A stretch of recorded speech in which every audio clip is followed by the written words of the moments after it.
Hello friends, welcome to English summary zone. Friends, आज के इस वीडियो में हम कैरिल चर्चिल के द्वारा लिखा गया most famous play top girls की समरी देखेंगे। फ्रेंड्स, इस प्ले में 3 एक्ट है और ये पहली बार प्रोड्यूस किया गया 1982 में। ये एक फेमिनिस्ट ड्रामा या डार्क कॉमेडी या हिस्टोरिकल प्ले है। ये जो प्ले है वो कैरिल चर्चिल के सबसे जो फेमस प्लेज है उनमें से एक है। इस प्ले का फर्स्ट शो 1982 को लंदन के रॉयल कोर्ट थिएटर में हुआ और इस प्ले को best play of the year के लिए ओबी अवार्ड भी मिला। कैरी चर्चिल ने टॉप गर्ल्स को मार्गरेट थैचर की प्रतिक्रिया के रूप में लिखा है, जिन्होंने 1979 से 1990 तक ब्रिटेन के प्रधानमंत्री के रूप में कार्य किया था और इस प्ले की सेटिंग लंदन में रखी गई है। चलिए फ्रेंड्स, अब इस प्ले की समरी देखते हैं। इस प्ले की जो मेन कैरेक्टर है उसका नाम है मार्लिन। इस प्ले की एक्ट 1 की शुरुआत होती है एक शानदार रेस्टोरेंट से, जहां पर मार्लिन एक रोजगार एजेंसी में काम कर रही होती है और उसका प्रमोशन होता है। उसकी खुशी में यह अपने दोस्तों को पार्टी देती है। मार्लिन पार्टी में अपनी 5 फ्रेंड्स को बुलाती है और ये जो 5 महिलाएं होती है वो काल्पनिक होती है। फर्स्ट कैरेक्टर है इसाबेला बर्ड, जो कि 19वीं सेंचुरी की एक राइटर और यात्री होती है। सेकेंड, इसकी पार्टी में आती है लेडी निजो, जो कि 13वीं सेंचुरी की एक वेश्या होती है और बाद में यह बौद्ध नन बन जाती है। नेक्स्ट, मार्लिन की फ्रेंड है डल ग्रेट। नेक्स्ट है पोप जोन, जो कि आदमी के वेश में रहती है और बाद में पोप बन जाती है। लास्ट फ्रेंड है जो पार्टी में आती है, उसका नाम है ग्रिसलेडा। ग्रिसलेडा क्लर्क टेल की आज्ञाकारी पत्नी होती है। अब ये जो 5 महिलाएं होती है वो पितृसत्तात्मक समाज और उनके शोषण के अगेंस्ट स्ट्रगल करती है, लेकिन मार्लिन इन सब से अलग होती है। दोस्तों, ये जो मार्लिन होती है वह टॉप गर्ल्स की प्रोटागोनिस्ट कैरेक्टर है और उसे हाल ही में एक रोजगार एजेंसी में प्रमोशन दिया गया, जिसके लिए वह पार्टी देती है। मार्लिन की जो करियर एम्बिशन होती है वह बहुत ही हाई होती है, जिसके कारण उसे अपने परिवार को भी छोड़ना पड़ता है और वह अपनी बेटी एंजी को भी छोड़ देती है। बाद में उसकी बेटी एंजी का पालन पोषण मार्लिन की बहन जोयस करती है। इसाबेला बर्ड, जो कि एक इंग्लिश वुमेन होती है और ये एक एक्सप्लोरर होती है, यानी खोजकर्ता होती है, और इन्होंने 40 से 70 वर्ष की उम्र के बीच में पूरी दुनिया भर की तो ट्रेवल कर ली। इन्होंने विदेश में भी इनके जो एक्सपीरियंस थे उनके बारे में लिखा। इन्होंने अपने प्रोफेशनल एम्बिशियस के चलते जीवन में लेट शादी की। शादी के 5 साल भी कंप्लीट नहीं हुए, इससे पहले ही उनके हस्बैंड की भी मृत्यु हो गई। लेडी निजो, जो कि जापान के सम्राट की पत्नियों में से एक होती है, ये 13वीं शताब्दी में है और बाद में ये बौद्ध भिक्षुणी भी बन जाती है और इसके 4 बच्चे होते हैं, लेकिन इससे इसके बच्चों को छीन लिया जाता है।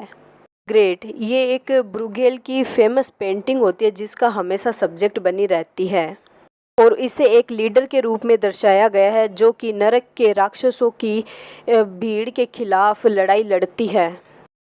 पोप जोन, जो कि खुद को एक आदमी के वेश में रखती थी और इन्होंने बाद में 854 से 856 तक पोप का कार्य भी किया। ये एक ब्रिलियंट महिला थी जिसे फिलोसॉफी, थियोलॉजी, मेटाफिजिक्स और पोइट्री का ज्ञान भी था, लेकिन इनका जो पोप के रूप में जीवन था वह दुख से भरा हुआ था। एक सार्वजनिक जुलूस निकाला गया जिसके दौरान इन्होंने एक बच्चे को जन्म दिया और बाद में पता चल गया कि ये एक लेडी है, तो लोगों ने इन्हें पत्थर मारकर मार डाला। ग्रिसलेडा, जिसे क्लर्क टेल में एक आज्ञाकारी पत्नी का कैरेक्टर दिया गया है, यह मार्किस से शादी करती है और बाद में मार्किस उससे उसका बच्चा छीन लेता है और अंत में उसे वापस उसका बच्चा सौंप देता है। अब इस पार्टी में ये सभी आती है और भोजन करना शुरू करती है और उन्होंने अपनी लाइफ में क्या क्या किया के बारे में बातें करना शुरू कर देती है। सभी एक दूसरे को बताती है कि कैसे इन्होंने अपने गोल्स को अचीव करने के लिए विपरीत परिस्थितियों का सामना किया। सिर्फ मार्लिन को छोड़कर ये 5 महिलाएं अपने मरे हुए प्रेमियों के बारे में भी बातें करती है और वे अपने बच्चों को भी याद करती है जिन्हें उन्होंने जन्म दिया और बाद में खो दिया। अब एक्ट 2 के सीन 1 की शुरुआत होती है, जहां पर जोयस, एनजी और किटी होती है। जोयस मार्लिन की बहन है और एनजी मार्लिन की बेटी है। एनजी अब जोयस के पास रहती है और जोयस के घर के बैकग्राउंड में एनजी और किट एक दूसरे के साथ खेल रही होती है। ये दोनों लड़कियां, एनजी और किट, एक दूसरे को चिढ़ाती है और एक दूसरे को चैलेंज करती है और एक एक्स रेटेड फिल्म देखने का प्लान भी बनाती है। एनजी किट्टी को साफ साफ कह देती है कि वह अपनी मां को मारना चाहती है। एनजी किट्टी को बताती है कि वह अपनी चाची मार्लेन से मिलने की एक योजना भी बना रही है, जिसके बारे में जोयस को पता नहीं होता है। और जोयस एनजी की मां फिल्मों में जाने से पहले एनजी से अपना कमरा साफ करवाती है। कुछ देर बाद वहां पे बारिश होने लगती है और जोयस और किट तो अंदर आ जाती है, लेकिन एनजी वहीं पर खड़ी रहती है। एनजी एक अजीबोगरीब पोशाक पहने हुए रहती है। किट उसे चिल्लाती है और कहती है कि एनजी अंदर आ जाओ, लेकिन फिर एनजी अंदर आती है और एनजी किट से कहती है कि यह पोशाक, यह कपड़े मैंने अपनी माँ को मारने के लिए पहने हैं। लेकिन किट को उसकी बातों पर विश्वास नहीं होता है। दोस्तों, ये जो एनजी होती है 16 साल की होती है और ये थोड़ी नासमझ भी होती है और ज़्यादातर अपना समय अपनी पड़ोसी किट के साथ खेल कर बिताती है। एनजी मार्लिन को देखना चाहती है और उसके जैसा बनना चाहती है। अब एक्ट 2 के सेकेंड सीन की सेटिंग होती है एम्प्लॉयमेंट एजेंसी में। वहाँ मार्लिन जिनिन नाम की एक महिला का इंटरव्यू ले रही है और जिनिन एक न्यू जॉब चाहती है क्योंकि उसकी वर्तमान कंडीशन में प्रोग्रेस की कोई भी संभावना नहीं है। मार्लिन जिनिन से कुछ क्वेश्चन पूछती है, लेकिन वह सेटिस्फाई नहीं होती क्योंकि जिनिन मार्लिन को कहती है कि वह कम उम्र में शादी करना चाहती है, बच्चे पैदा करना चाहती है और एक प्रोफेशनल फ्यूचर चाहती है। लेकिन मार्लिन इससे सेटिस्फाई नहीं होती और मार्लिन उसे सिर्फ 2 जॉब के लिए ही जॉब ऑफर करती है, एक तो निटवेयर कंपनी में और दूसरा लैंप शेड में। लेकिन जेनिन को इनमें से कोई भी पसंद नहीं आता है। दोस्तों, जिनिन एक 20 वर्षीय महिला होती है और शादी करने की इच्छा रखती है और बच्चे पैदा करना चाहती है, लेकिन मार्लिन इसका ये मतलब निकालती है कि जिनिन को उसके करियर में कोई इंटरेस्ट नहीं है और वह जिनिन को इसी के कारण इन्फीरियर मान लेती है। अब एक्ट 2 के सीन सेकेंड की शुरुआत होती है सोमवार की सुबह एम्प्लॉयमेंट एजेंसी में, जहां विन और नेल अभी काम शुरू करने के लिए आई है। वे दोनों कॉफ़ी पी रही है और उन आदमियों के बारे में बातें कर रही है जिनके साथ उन्होंने लास्ट वीक डेट किया था। अब वहां पर मार्लिन आती है। अभी अभी मार्लिन का होवर्ड में प्रमोशन हुआ है, तो नील और विन उसके लिए क्लैपिंग करती है, सीटी बजाते हैं। लेकिन नील को मार्लिन की प्रोग्रेस से जेलेसी होती है। बाद में विन लुइस का इंटरव्यू लेती है। लुइस एक 46 वर्ष की महिला है जिसे लगता है कि वो अपनी लंबे समय से कर रही नौकरी से अब परेशान हो चुकी है और उसे अब आगे बढ़ने की ज़रूरत है। लुइस को हमेशा लगता है कि जो यंग मैन है उनको हमेशा ही प्रमोशन दे दिया जाता है, लेकिन उसको नहीं दिया जाता। लेकिन विन लुइस को कहती है कि ऐसा कुछ नहीं है। कुछ कंपनियां उसके एक्सपीरियंस को भी इम्पोर्टेंस दे सकती है, लेकिन अधिकतर कंपनियां पुरुष को ही काम पर रखने की संभावना रखती है। अब एक ब्रेक आता है और उसके बाद टॉप गर्ल्स के मेन ऑफिस में वापस सेटिंग की जाती है। अब एनजी मार्लिन से मिलने आती है, लेकिन मार्लिन अपनी भतीजी को नहीं पहचानती है। एनजी उसे बताती है कि वह जोयस को बताए बिना ही टिकट लेकर लंदन आई है और उसे रहने के लिए जगह की भी ज़रूरत है। एनजी मार्लिन को अपना आइडल मानती है और उससे नौकरी के बारे में सवाल भी पूछती है। एनजी मार्लिन के ऑफिस में होती है और यहाँ पर अब मिस किड की एंट्री होती है। मिस किड होवर्ड किड की वाइफ है। मिस्टर होवर्ड प्रमोशन के दौरान मार्लिन से हार गए थे और अब किड मार्लिन को बताती है कि वह इस खबर से घबरा गए हैं और किड मार्लिन को कहती है कि वह अपनी प्रमोशन को छोड़ दे क्योंकि होवर्ड एक मैन है और उसे अपने फैमिली का भरण पोषण भी तो करना है। लेकिन मार्लिन किड की रिक्वेस्ट को रिजेक्ट कर देती है और लास्ट में किड मार्लिन को बद्दुआ देती है कि वह दुखी और अकेली हो जाएगी। एक ब्रेक के बाद नेल अब सोना का इंटरव्यू ले रही है। सोना 19 इयर्स ओल्ड है और वह 4 साल से एक ही नौकरी कर रही है। तो नेल उसे कहती है कि वह टॉप गर्ल्स के एम्प्लॉयमेंट एजेंसी में एक अच्छी कर्मचारी हो सकती है। इसके बाद नेल सोना पर उसकी प्रेजेंट नौकरी और निजी लाइफ पर थोड़ा दबाव डालती है। सोना नेल को कंपनी पोर्स चलाने और कंपनी के वे खाते पर होटल में रहने की एक कहानी सुनाती है। तब नेल को पता चलता है कि सोना झूठ बोल रही है। तब नेल कहती है कि मैंने इसका इंटरव्यू लेके टाइम को वेस्ट कर दिया। और अंत में सोना एकदम सच बोल जाती है और वह कहती है कि वह 19 साल की नहीं बल्कि 21 साल की है और उसके पास कोई भी एक्सपीरियंस नहीं है।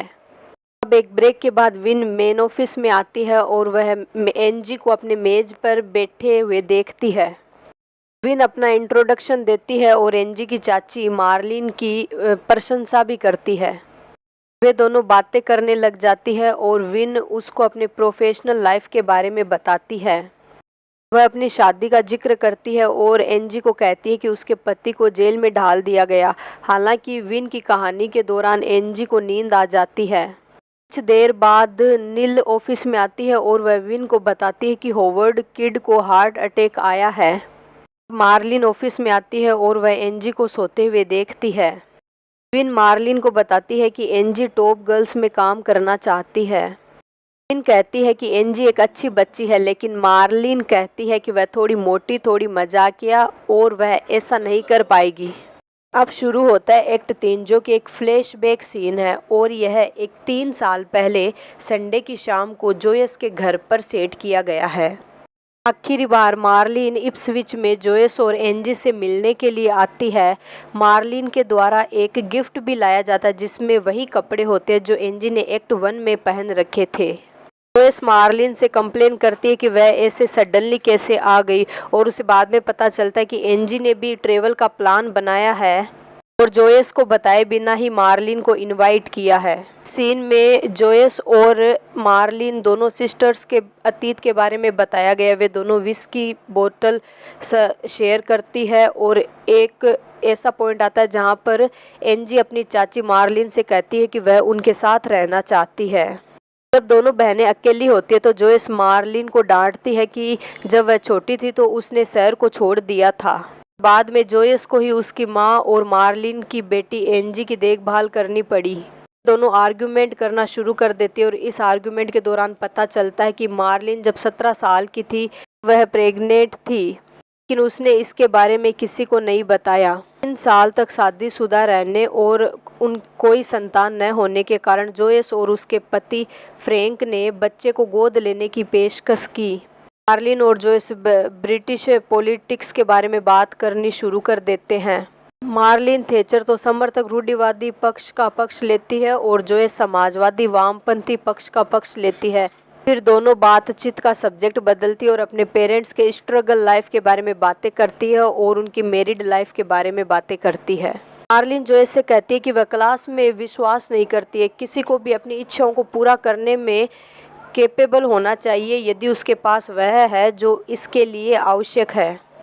मार्लिन कहती है कि बेवकूफ़, आलसी और डरे हुए लोगों को नौकरी ढूंढने में मदद नहीं करनी चाहिए। तब जोयस सोचती है कि एनजी बेवकूफ़, आलसी और भयभीत श्रेणी में आती है। इसी बीच जोयस को उम्मीद है कि जब तक इंग्लैंड उनके यानी थैचर की रूढ़िवादी पार्टी के द्वारा चलाया जाएगा तब तक एनजी की जो लाइफ है वह बर्बाद हो जाएगी। जोयस मार्लिन को कहती है कि तुम भी उन रूढ़िवादी लोगों में से एक हो। जोयस और मार्लिन के बीच विवाद चलता रहता है और उनकी बातों से साफ पता चलता है कि वे एक दूसरे को पसंद नहीं करती है। अब जोयस अपने बेड पर चली जाती है और मार्लिन कंबल में लिपटी हुई बैठती है और अपने लिए एक और ड्रिंक लेती है। एनजी कमरे में आती है और वह कहती है माँ। मार्लिन कहती है एनजी क्या बात है, क्या बात है। और एक बार एनजी फिर से माँ पुकारती है, लेकिन मार्लिन जवाब देती है कि नहीं, तुम्हारी माँ जोयस अपने बेड पर चली गई है। मार्लिन कहती है कि यहाँ तुम्हारी आंटी है। तब एनजी कहती है कि डरावना था, डरावना था। तब मार्लिन पूछती है कि क्या तुमने एक बुरा सपना देखा। तब मार्लिन एनजी को कहती है कि सब कुछ ठीक है क्योंकि अब वह जाग गई है, लेकिन एनजी फिर से कहती है कि डरावना था और यह कहकर नाटक समाप्त हो जाता है। I hope guys you have understood the story of this play. So see you in the next video. Thank you.